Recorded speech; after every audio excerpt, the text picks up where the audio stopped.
Bien le bonjour. Vous avez la joie de vivre le temps de l'Avent, comme moi. Au fur et à mesure de ce temps qui passe, nous avons déjà allumé une première bougie, le premier dimanche de l'Avent, et nous allons entrer maintenant dans le deuxième dimanche de l'Avent,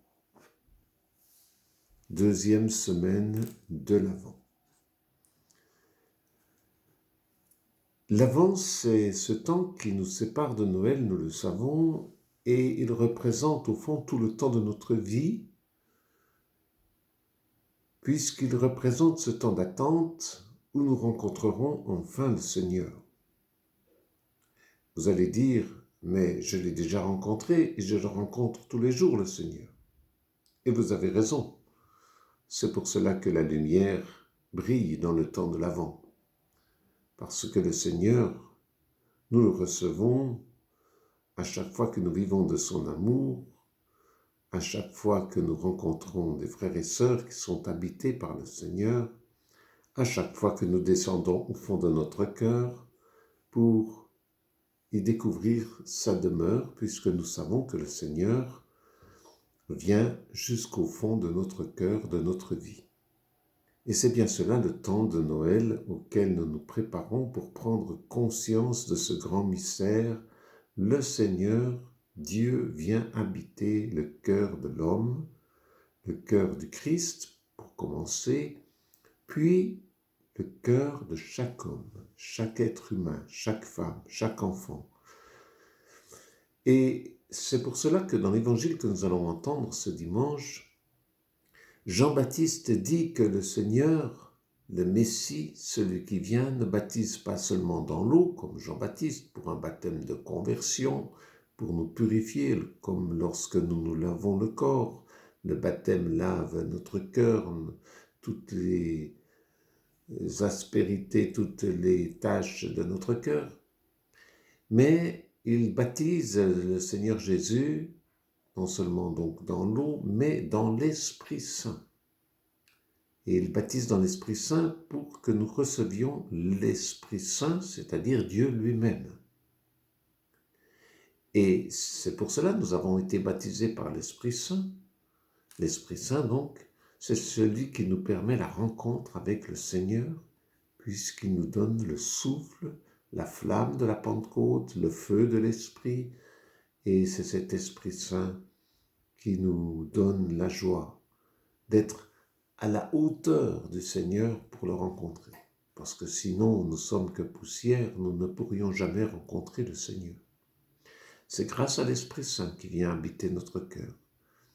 C'est cette semence de Dieu dans notre cœur. Ainsi, nous pouvons rencontrer le Fils. Le Fils peut venir habiter dans notre cœur. Et nous pouvons aussi rencontrer le Père. C'est pour cela que nous nous adressons à lui en disant notre Père. Ainsi donc, ce temps de l'attente, ce temps de l'avance, c'est avec le Seigneur que nous le vivons dans notre cœur. Mais, s'il est venu il y a 2000 ans, s'il vient chaque jour à notre rencontre, au plus intime de notre cœur, comme dit saint Augustin, plus intime à moi que moi-même, un jour, nous le rencontrerons dans la plénitude, où enfin le baptême aura réalisé toute sa plénitude de ses effets, de sa purification et de son immersion dans l'Esprit Saint. Je veux dire par là le jour où nous serons enfin débarrassés de cette distance que nous avons avec le Seigneur à cause du péché, à cause de notre manque de foi, à cause de notre manque d'espérance. Mais ce jour, eh bien, c'est le jour de la grande rencontre, c'est le baptême dans toute sa plénitude, c'est-à-dire ce passage, cette Pâque, où le Seigneur viendra pleinement à ma rencontre pour me donner d'habiter dans le ciel. Alors nous ne savons pas quand ce sera.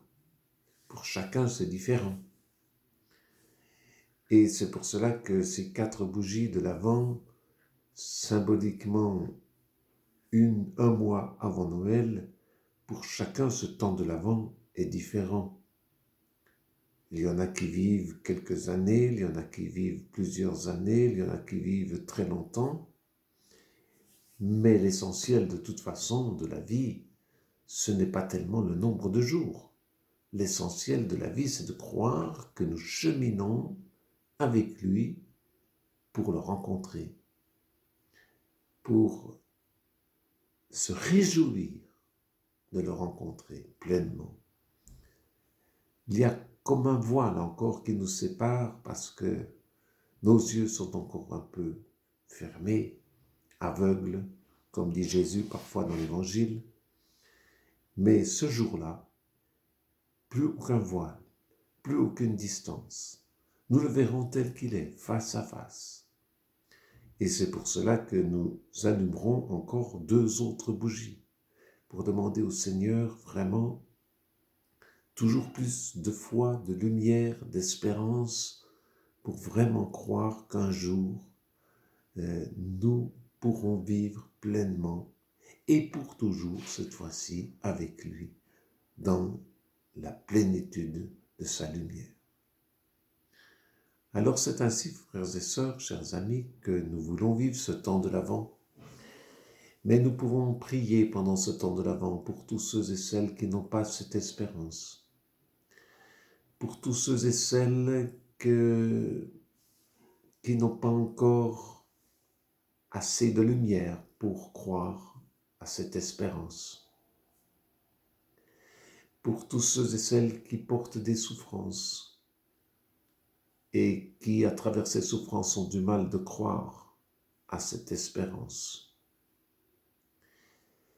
Mais le Seigneur, dans son parcours sur la terre, est venu aussi affronter cette souffrance et même cette mort pour nous dire que désormais, il est en toutes circonstances de notre vie avec nous, qu'il est venu habiter nos souffrances et qu'il est même venu habiter notre mort pour que nous puissions justement traverser la Pâque, le passage de cette vie avec lui, par lui et en lui, comme nous le disons à l'Eucharistie.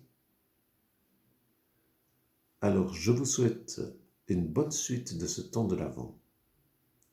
Et n'oubliez pas de prier, prions les uns pour les autres, pour que notre foi grandisse, que notre espérance soit vivante, et que notre témoignage soit parlant pour ceux et celles que nous rencontrons.